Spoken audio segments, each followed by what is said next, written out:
We can start now. Thank you again for joining. I know this is quite a busy time as we prepare for COP30.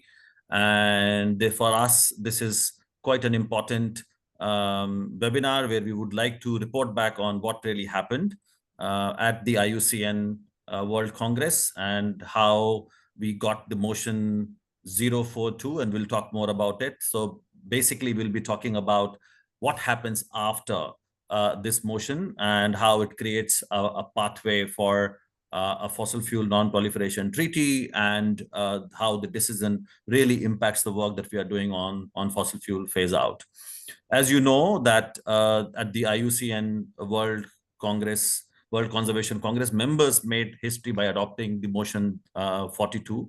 And I must mention that this is the first ever multilateral motion that explicitly recognizes the fossil fuel production as a threat to nature and calls for filling the governance gap which exists in the global system, and also considering options including a fossil fuel non-proliferation treaty. So that's something historic that happened, and we'll be talking about it. I should introduce myself. I'm Harjeet Singh, strategic advisor to the Fossil Fuel Treaty Initiative.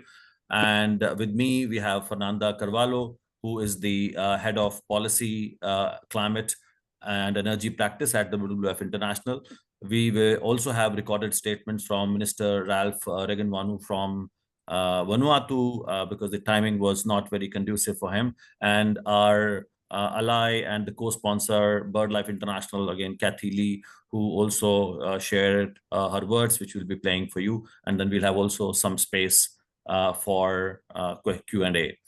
So getting started, the objective is to contextualize the motion, how it fits in the global climate and biodiversity framework. We will also explain how it strengthens the case for a fossil fuel treaty, and particularly highlighting the role that indigenous peoples and conservation organizations like WWF can play in achieving this milestone. Of course, we'll talk about the next steps, where what the opening is from the IUCN system. How do we look at connections between the IUCN work and the UN processes that are ongoing, and as we also go to COP30 in Belém, and how it can actually inspire engagement, especially among our allies, to amplify this momentum and have a real impact on the governance system, and get more and more governments to support the call for a fossil fuel treaty. So that's the context, and I'm going to briefly share a presentation which will give you some more idea about what I am talking about. Okay.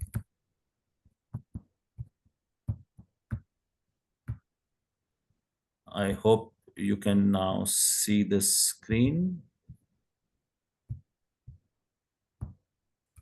It's coming. Yeah. Okay, let me make it full screen for you.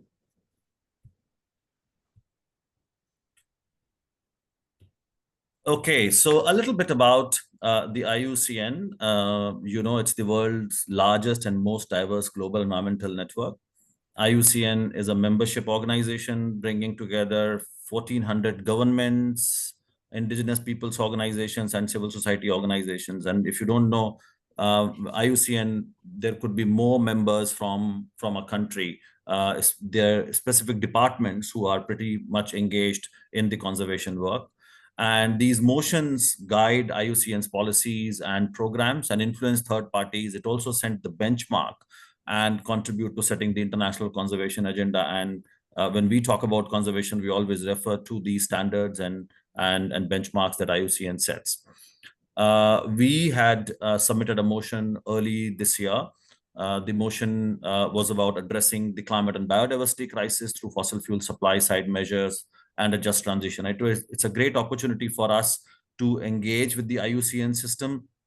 And we always recognize that fossil fuels are not only a threat to climate, but also biodiversity. And this motion provided us an opportunity to bring the connection much more strongly. So WWF International submitted a motion for a resolution in support of fossil fuel treaty and looking at the wider context of fossil fuel supply. And so the Congress that happened from 9 to 15th in Abu Dhabi, UAE, it was also sponsored by 10 other IUCN members, and we had full support from the government of Vanuatu and other governments to push this motion during the Congress and on road to this process, specifically contributing in the contact groups. Now, this resolution strengthens the global mandate and provides us with a useful precedent as we are working on fossil fuel phase out, and it also helps us influence the other multilateral fora.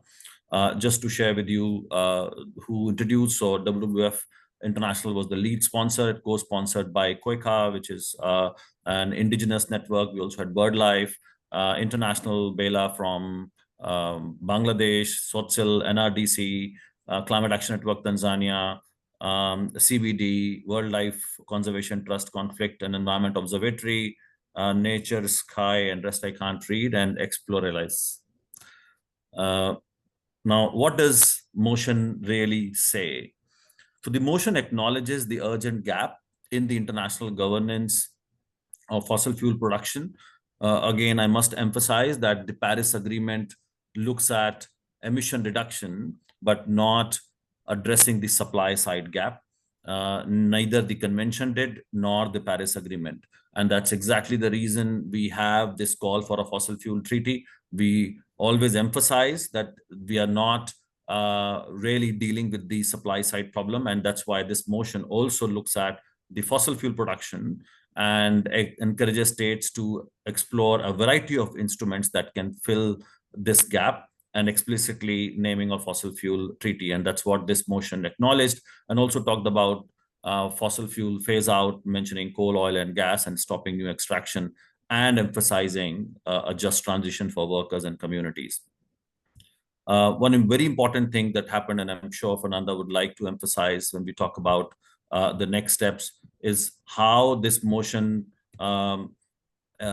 requests the Director General and the World Commission on Environmental Law to develop an analysis and assessment of governance gap. And that is extremely important. That's going to be the key step taken by the system so that we know what the existing gaps are.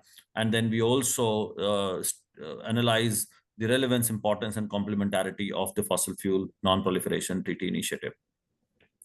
The motion also requests the IUCN commissions, especially the Commission on Environmental, Economic, and Social Policy, and the Climate Crisis Commission, which is now known as Climate Action Commission, to provide guidance to accelerate just transition pathways for fossil fuel dependent developing states. I'm sure you know that the developing countries who are extracting fossil fuels, be it for their revenues, for energy, or for jobs, they would not be able to make the transition unless and until they are supported with finance and technology, and we need to provide support so that they can develop their just transition pathways. And the motion also reaffirms the IUCN's role in conservation by calling for the protection of ecosystems at the source of extraction. And another important thing, which for us is very encouraging as we go to COP30, it specifically encourages Amazonian states and members to declare a fossil fuel non-proliferation zone that prohibits fossil fuel exploration and extraction, while also ensuring the participation of indigenous peoples and local communities.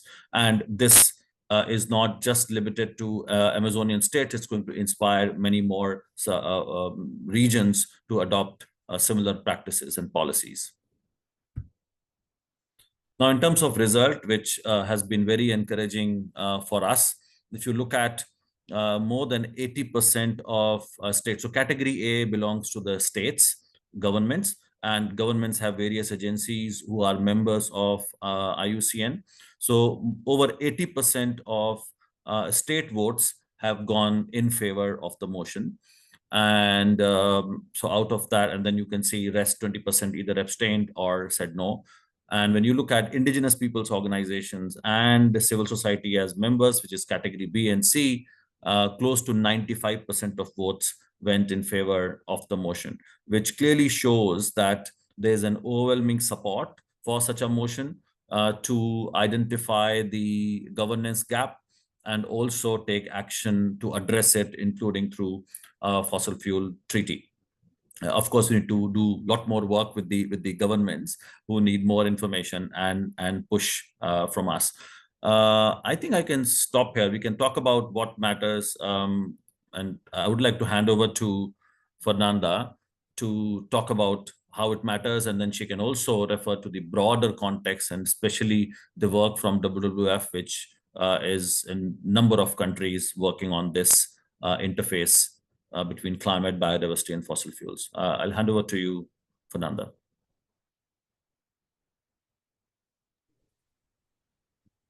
Okay, so good morning, afternoon, evening, everyone. And if we can get back to the slides, I think that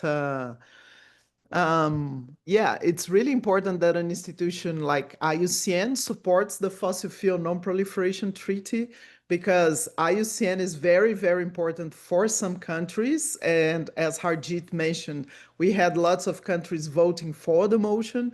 And I think that it's really, really important to have support, to build support for the treaty, not only at the UNFCCC and UN, but outside as supporting institutions and acknowledging the link between climate and biodiversity that I'm going to mention. So I think we open a very important door now. More work needs to be done.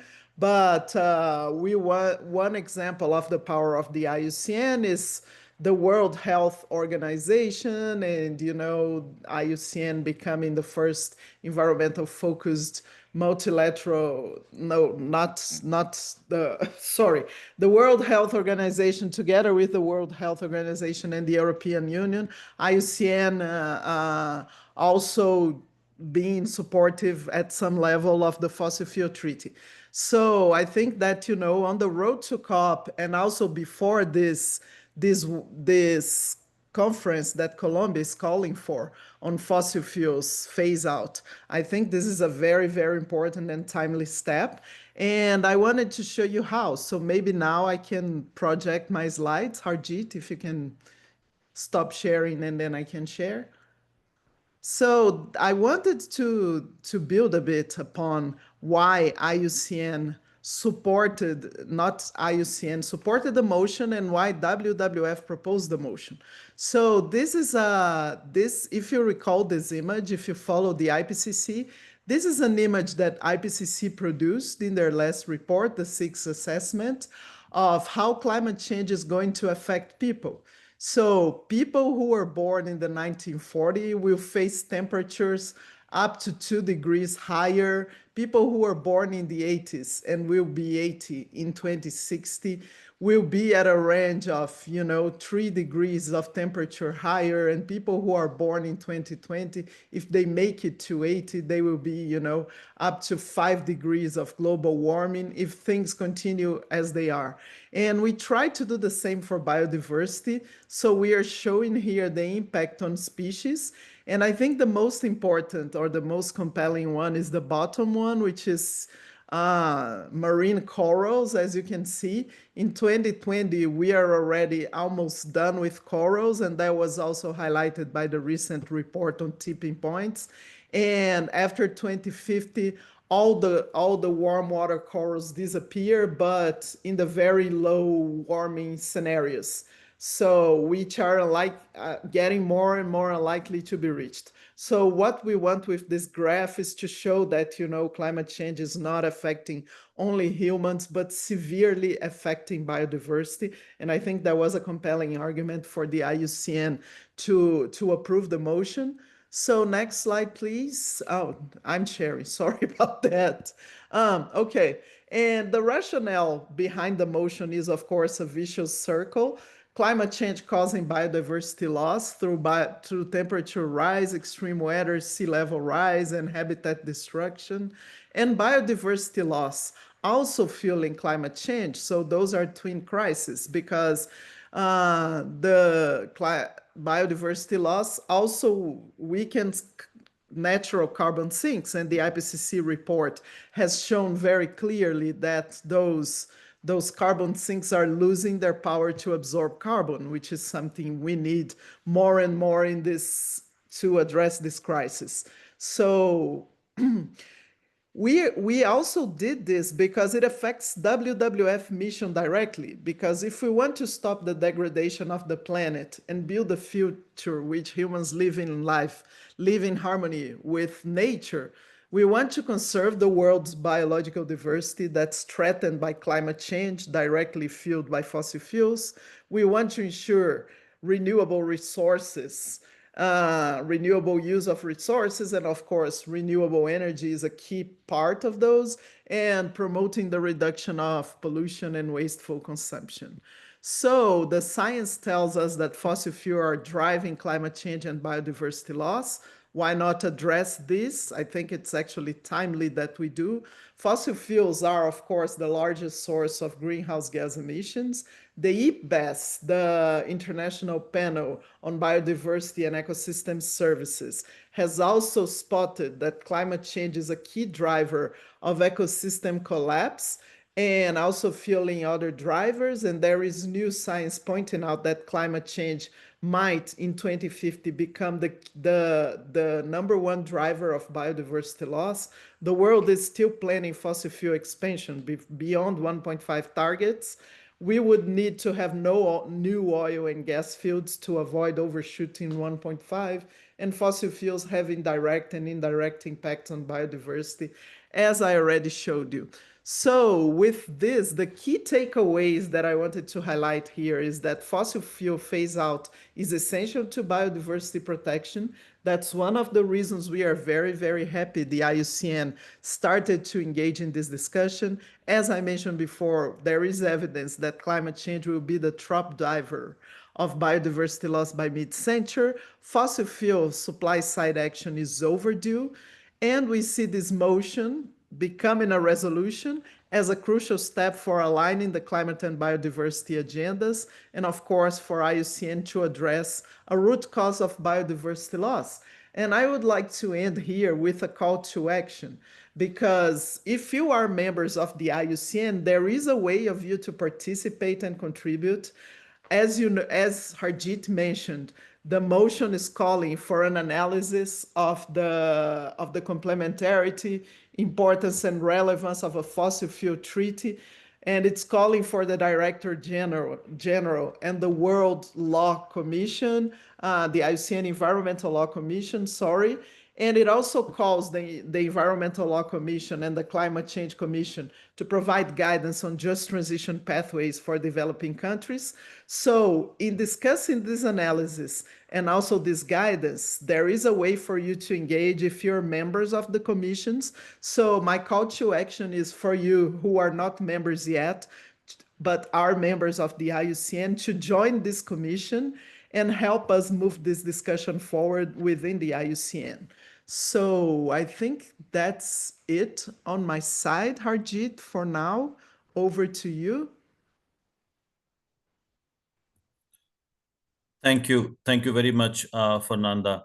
That was super helpful in also making connections of this work with other streams that you have already been working on as an organization and being part of the overall climate and conservation movement.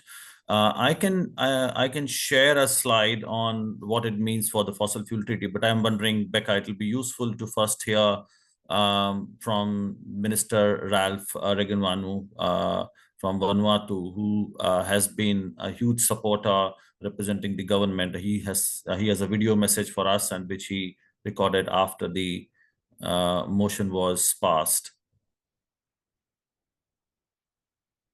Becca, would you like to share that? Thank you.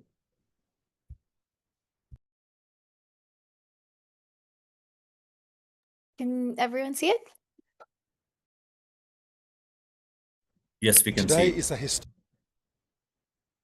Today is a historic moment for global conservation. For the first time, the IUCN has recognized what science has been telling us for decades. We cannot protect nature while expanding fossil fuels. Burning coal, oil and gas causes over 64% of global carbon emissions, fueling the climate disasters that destroy ecosystems and threaten lives. Fossil fuels are responsible for more than half of ocean acidification, threatening reefs and fisheries our communities rely on. And yet fossil fuels are not even mentioned in the Paris Agreement or any major international climate treaty. Motion 42 closes this gap and gives the IUCN a mandate to act, from guiding just transition pathways to exploring fossil fuel-free zones in biodiversity hotspots like the Amazon and the Pacific. Vanuatu knows what is at stake. Our islands are on the front line of this crisis. That is why we became the first country to call for a global fossil fuel non-proliferation treaty to phase out fossil fuels fairly and support a just transition. Phasing out fossil fuels could reduce extinction risks by 75% and free up billions for biodiversity protection. With this vote, the world's largest conservation network has taken a bold step. By supporting Motion 42, the IUCN has agreed to engage on the need for a fossil fuel treaty. This is the long overdue leadership and courage the world needs.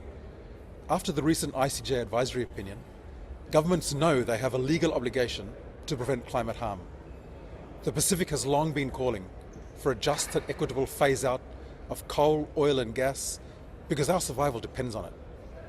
Now the conservation movement has joined us.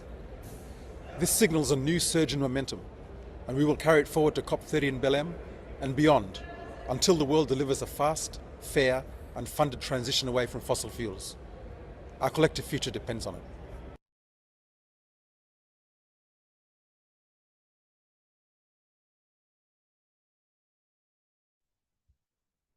Thank you, Becca, and that was really inspiring to see the ongoing commitment of Vanuatu from the Pacific, along with many other members, not only being the champions of the fossil fuel treaty, but their role in helping us get this motion over the line by very actively participating, supporting this motion, and of course their historic work in the ICJ advisory opinion. So really we see how vulnerable nations who are on the front line are actually taking much more leadership role in calling out the fossil fuel industry and working on several measures beyond their active engagement at UNFCCC to make sure that globally we have a system to work on the supply side of the climate crisis, and that is phasing out fossil fuels in a just and equitable manner. And it's really our honor and pleasure to work with Vanuatu, with Minister Ralph and many other governments who are supporting the call for a fossil fuel treaty and really working with us alongside in all these areas to make sure that we have a much more robust governance system. What I'm going to do is to quickly share a slide where we have talked about a little bit more on what next and how this work connects. So while we are very excited about the passing of Motion 42, which is specifically about fossil fuel supply, but we also worked alongside and supported other motions, many other motions, and specifically I would like to pick up three, where Motion 38 is about harnessing IUCN's power and specifically looking at driving synergy for a net zero, nature positive and just energy transition. Again, we engaged with this motion, we contributed, and we also tried to strengthen the just transition language there. There's also a Motion 61, which recognizes the crime of ecocide to protect nature. Again, all these motions that I'm mentioning were passed. And Motion 141, welcoming the International Court of Justice advisory opinion on climate change, something that Minister Ralph also spoke about. So it's really important to look at what we got as part of Motion 42 and its connection and interconnection with many other motions, which are also looking at some of the work that we are doing to phase out fossil fuels and calling out polluters and those who are harming the environment. Now, when it comes to next steps for the treaty work, it is really important because it helps us take this message across, and what we would like to do going forward, as we are starting with this particular webinar, is the promotion and amplification of the significance of this motion. and how it can help us influence the multilateral spaces such as COP30. And we are going there prepared to take these messages as part of our ongoing comms and advocacy work. Once we have more information about which countries voted in favor, as you know, that 80% of votes went. So we would be doing more deeper analysis of which countries during this process. And I must mention, when we were negotiating for this motion uh, in contact groups, it was really useful to engage with many governments and even strengthen the language of this particular motion. And I must commend Fernanda here. Fernanda, I hope you don't mind. The language that you see about the fossil fuel phase out specifically, I know Fernanda fought for it and said we need to make sure that this language exists. In fact, that was added in the motion. There was quite a bit of resistance, but she fought back, and we had many more such wins to either protect the original language or to even strengthen. And that's why we are very pleased with the final outcome that we got.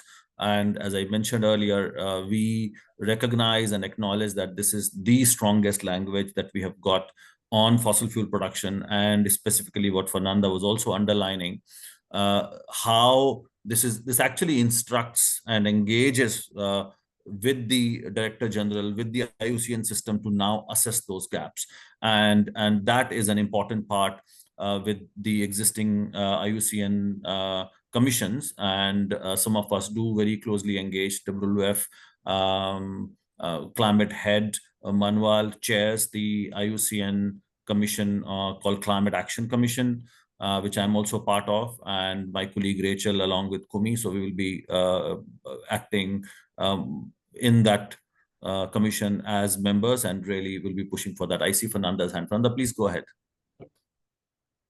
No, I didn't mean to interrupt. I just wanted to highlight that, the advances that in the UNFCCC, we talk about transitioning away from fossil fuels, and in the IUCN, we managed to talk about phasing out fossil fuels. So that's the step that Harjit is mentioning.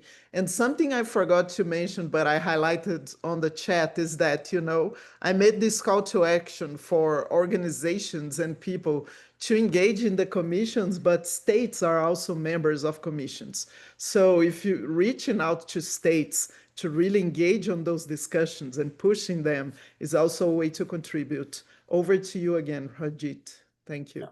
No, no, thank you, Fernanda, for highlighting. So that's how we look at this motion, which is actually taking us forward. So not just only sticking to the language that we got in Dubai, it's called just transitioning. Of course, we all were calling for phase out language, but here you find that it says with a view to, and that's what we could manage to land, and that's what we fought for. And thanks again to Fernanda. So now all this work really helps us connect and contribute to the first international conference for the fossil fuel phase out in Colombia, that Colombia has led in is leading in organizing in April 2026. So again, all the work that we are going to do is going to contribute. So really, this is quite a boost to our work on fossil fuel phase out. So that's what we are going to do, and I'm going to stop here and request Becca to share a video from our very close ally, Kathy from BirdLife International, who also very actively engaged in the run up to this Congress and during the contact group discussions to influence the outcome. Hi everyone. Apologize that I'm not joining you live today. I'm Kathy, leading global climate and energy policy at BirdLife International, also the deputy chair of the IUCN Climate Action Commission, chaired by Manuel Pogar from WWF. And for those of you who were in Abu Dhabi, you probably have heard from Manuel and I in various dialogues, events, calling on members and stakeholders to help pass this now incredible resolution, and also some of you might not be in the room, but when I got the news that this was adopted to become a resolution, it was during the first meeting of the 2025 to 2029 IUCN Governing Council meeting, and I was screaming a little bit with a few counselors. So still very excited, and a big shout out to all for the great work.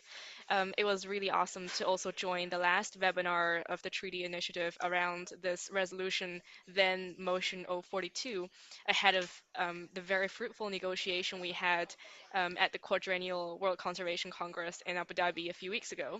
And it's really great to see this webinar taking place between the Congress and COP30, where we're heading to in a few days' time.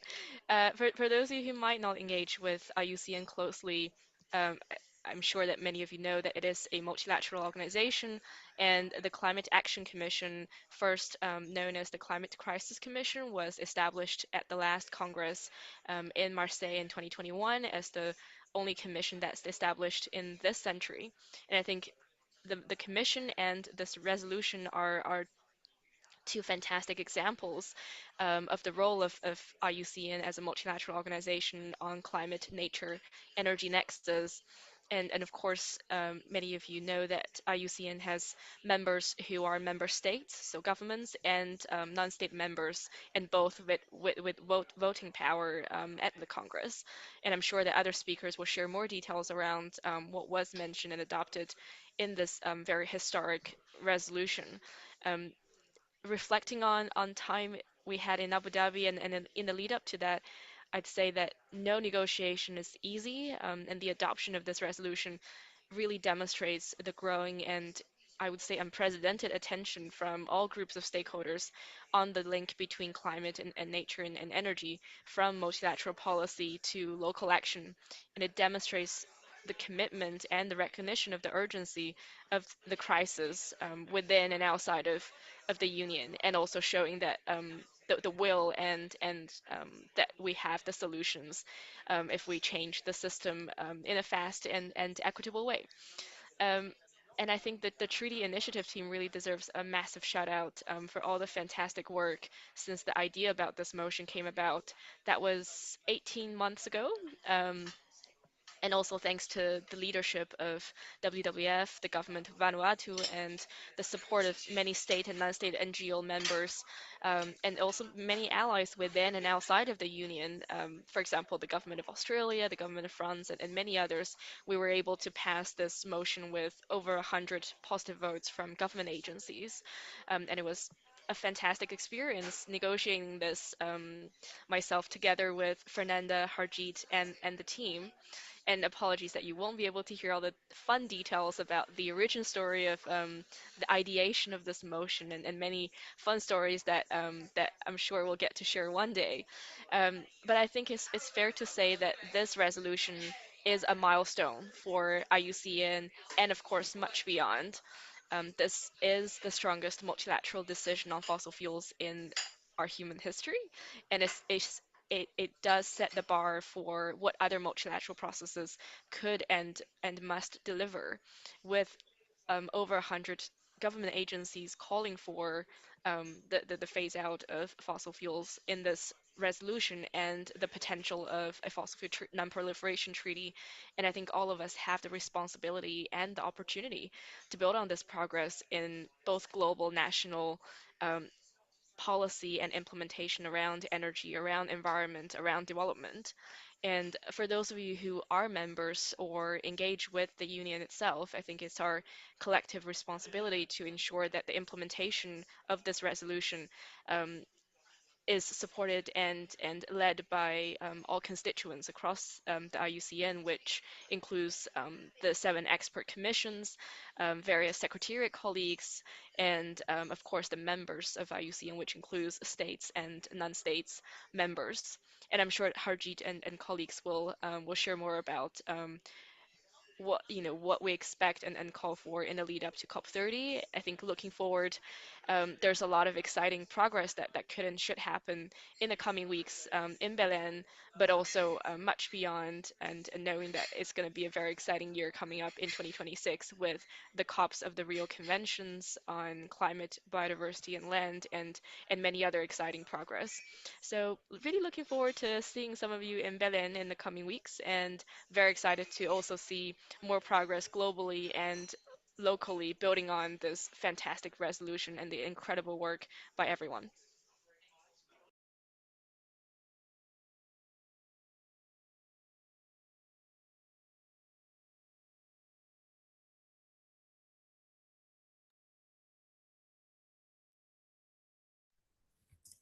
Great. A big thank you to Kathy, not only for her message, but as I said earlier, for her continued engagement with this process. And she has been engaging with IUCN in different ways as part of the commission, and a member.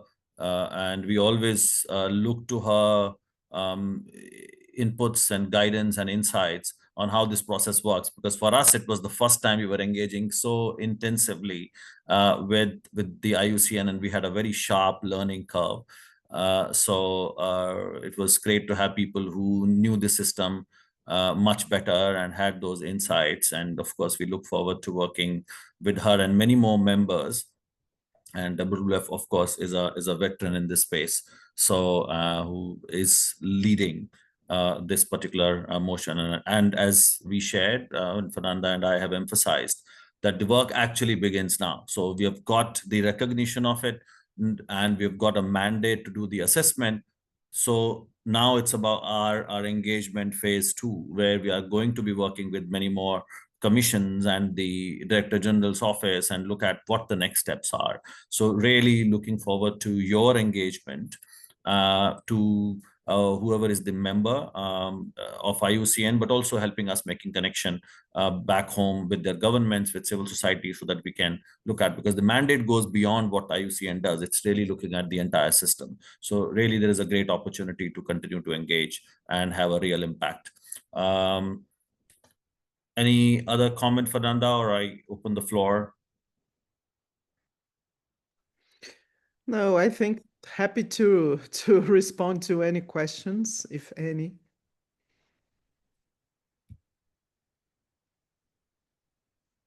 Yeah, if you have any questions, please put it in the chat box if you have access to, or if not, in the Q&A section.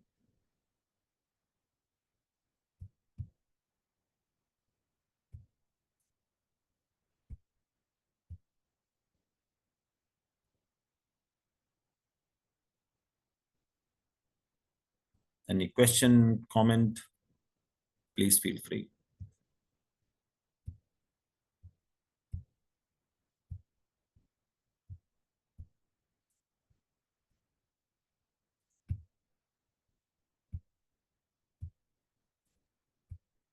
I know many of you are getting up for COP30.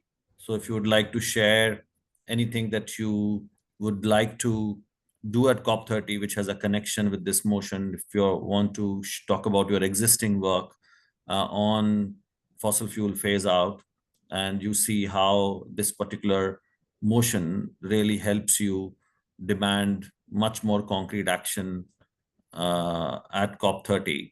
So please feel free to share. Okay, while we wait, Fernanda, please go ahead. Yeah, I mean, of course, WWF will be doing many activities. Fossil fuels is one of our key asks, and we work trying to influence negotiations. So we really want to see negotiated outcomes that move us from the GST commitments to transition away from fossil fuels. And we do have a Panda Hub that will have a fossil fuel phase out day with the program. But I really raised my hand to sort of ask you, if we can commit to maybe after COP or maybe beginning next year, to try to have another webinar when we have more information and more clarity of processes within the IUCN. I think we need to keep the people who are interested and engaged on that motion, the ones in this call. And on the other call, of course, we had more people, but it seems that there is interest and appetite to kind of follow up on the process. So as long as whenever we have that information, we could maybe try to again have a webinar and try to share whatever steps we know of. Over.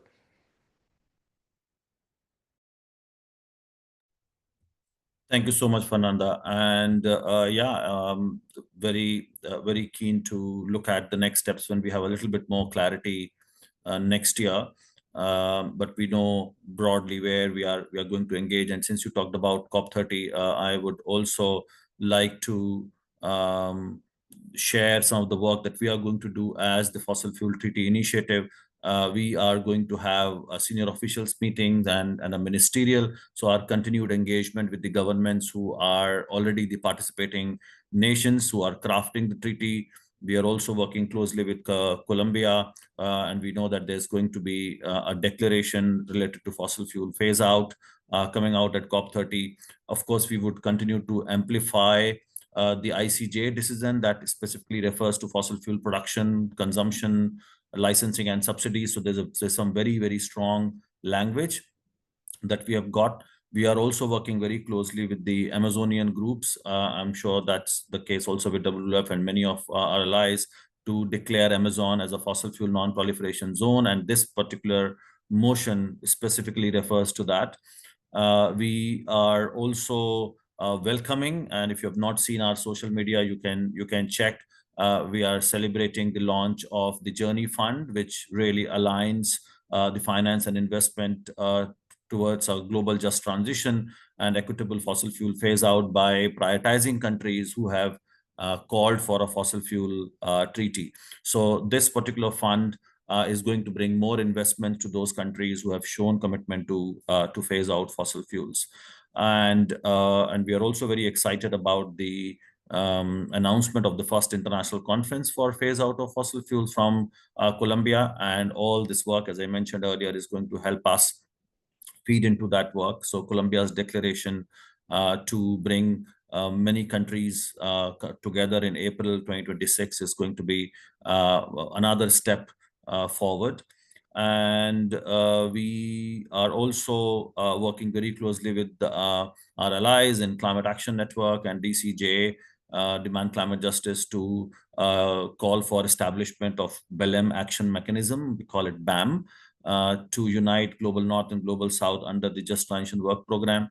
I do see Amira Savas, who is our head of policy and research, who is in the audience. Amira, sorry to put you on spotlight, but she's the one who is leading this work from the Fossil Fuel Treaty Initiative, and she's also co-chair of the Climate Action Network's Just Transition Working Group. So really co-leading this work as part of our overall push at COP30.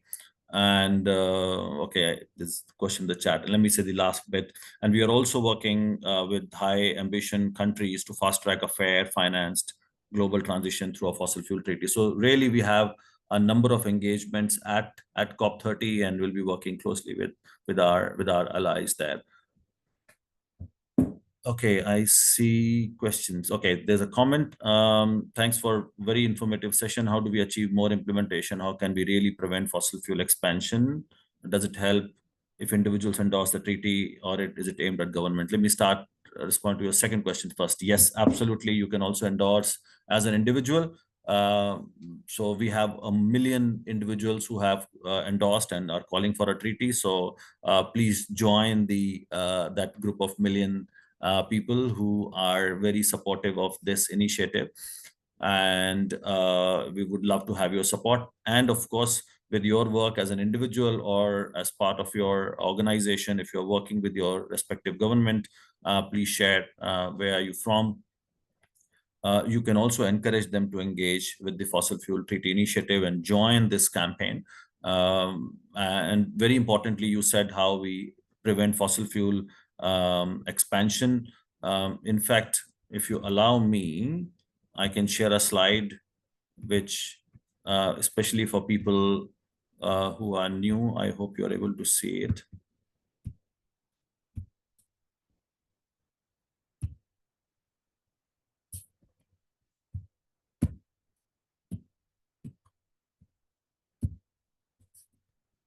Do you see the slide? Okay, let me. I think now you're able to see it. Are you able to see it? Please confirm. Okay. So since you talked about this, and so when we talk about fossil fuel treaty, we have three pillars. So just transition, which is about helping countries move their economies away from fossil fuels, and that would require finance, technology, capacity building, so that they can make that transition. The second pillar is non-proliferation, which is stopping all expansion, exactly what you mentioned. And at this juncture, when we know that how temperatures are rising and we are already living in a 1.6 degree warmer world, we know the direct connection between burning of fossil fuels and rising temperatures and related impacts. We cannot afford to see more expansion, and all studies are already clearly in not indicating, emphasizing that we cannot allow any more expansion. Already wherever fossil fuel extraction is happening is taking us way beyond 3 degree warmer world, as production gap report mentioned. So you're absolutely right, that needs to be the focus, and that's a very strong pillar of our work. And then of course phasing out the current production that we have. And of course we put pressure on wealthy nations to move first and fastest to phase out fossil fuels. And those are our core demands. And we know that if what happens if we don't have a global agreement, it is going to make transition much harder, and we are going to see stranded assets and financial turmoil, risks to workers and communities. We actually emphasize that in the motion, that we need to look at how we support workers and communities. And we will see more delay happening in renewable energy expansion. So if we continue to see fossil fuel being used, or more investments going there. We also call for economic diversification, which we know is so important. And if we don't have a global framework, that's also going to get delayed. We are already seeing that because of the current political situation in the US, which has been our fear. It's consolidating the pro-fossil fuel constituency, and we need to fight against that everywhere, including at COP30. And this global framework, if it doesn't exist in the form of a treaty, a much stronger framework, then we see a risk of not only a technical, economic, but also legal and political lock-in, which we must be avoiding. We also see dangers of geoengineering, which is an unproven technology, and we see a proliferation of that just because we have not been able to phase out fossil fuels. So, and we are seeing the increased warming already. So your point is absolutely valid. I thought I'll use the opportunity to share our three pillars, which speak to one of the points that you raised. So thank you for asking that question. Fernanda, please feel free to add. Or any other question? Yeah, I mean, as I mentioned, the fossil fuels is scientifically acknowledged as the main cause of climate change. Of course, is a key economic issue, and we need to change the whole economy of the world and the way societies thinks about it. So I think that, the fossil fuel treaty is also an initiative that brings this discussion to the level of the whole of society in terms of engagement, and it's complementary to the UNFCCC. The UNFCCC has to deal with all causes of climate change, not only this one, and it has some shortcomings, to say so, if you like, because it addresses, of course, the consumption side, not the production side of things. So we see this as, of course, an innovative and a disruptive initiative of which we are a member, and that we are promoting in other fora, like we did with the IUCN. So we think it's very important, and we thank you for the interest in joining this initiative. The more, the merrier, as I would say. Thank you very much, Fernanda. Right. Any other question, any other comment from the audience? I hope it was not overwhelming. We tried to unpack and simplify. Okay, if not, then we can conclude this particular discussion. And of course, as Fernanda said, we are really looking forward to conversation early next year, of course, after the conclusion of COP30.